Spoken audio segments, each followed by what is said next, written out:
Bring in Altimeter's Brad Gerstner now. He is live here at Communicopia with us. Thanks for joining us. Great to run into you here and see you. It's good to be here. Good to be here. There were two moments, I think, today. You know, the markets were a little rattled, and Jensen Huang was on the stage downstairs and just continued to talk about AI and the great demand that he's seeing. David Solomon, as I said, sat with us and said things in the economy look pretty good. You were sitting in on the Jensen conversation. It's now your biggest holding, isn't it? It is. It is. I mean, as you know, really going all the way back to January 23, it's been among our biggest holdings. It is our biggest holding today. You know, there's been a lot of concern over the last couple of months whether or not there's an AI air pocket. You know, Satya and Sundar got on their calls and said it's more important to overinvest than underinvest at this moment in AI. But we heard a few things this week, Scott. Elon Musk and Sergey Brin down in L.A. earlier this week at the All-In Summit both said that the pace of AI is faster than any other tech development they have seen in their lifetimes. Yesterday, Dario from Anthropic was here. Kevin Scott from Microsoft was here saying that, you know, demand is continuing to outstrip supply. We heard the same from Thomas Kurian. So when Jensen took the stage for Nvidia this morning, he said nothing's changed. Of course, there was some concern about a Blackwell delay. He took that off the table. He said Blackwell is on target for Q4 ramping of and scaling of production. So I think that as we look at 2025, we're at about $5 a share for Nvidia. It got as low as $100. That's 20 times earnings for the most important company in compute today.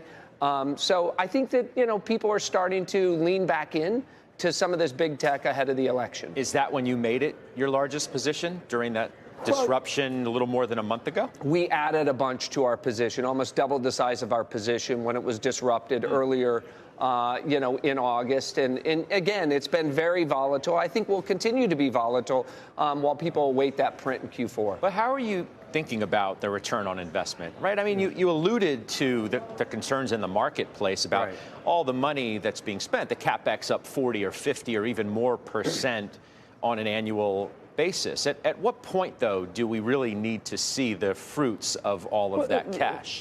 A critical thing to remember is Nvidia is not just in the business of generative AI, right? What Jensen has reminded us is that we're going to have to replace the $1 trillion of CPU-driven data centers. This is stuff that drives things like data processing, everyday workloads you know, in these data centers. And so you have $1 trillion over the next 4 years of generative AI workloads that we're going to invest in, and $1 trillion of CPU replacement that we're going to invest in.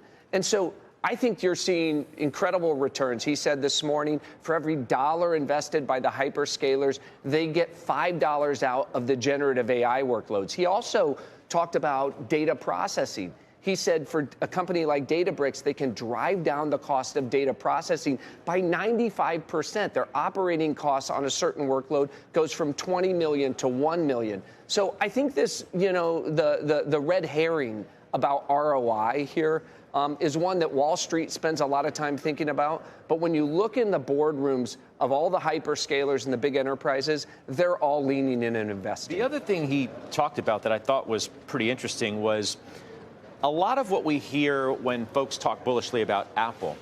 He talked about their installed base. Exactly. Not only on the gaming side, but on now the supercomputing side as it relates to AI. And it got me thinking about the way people talk about Apple. It also goes to the question of moat versus first mover advantage, right?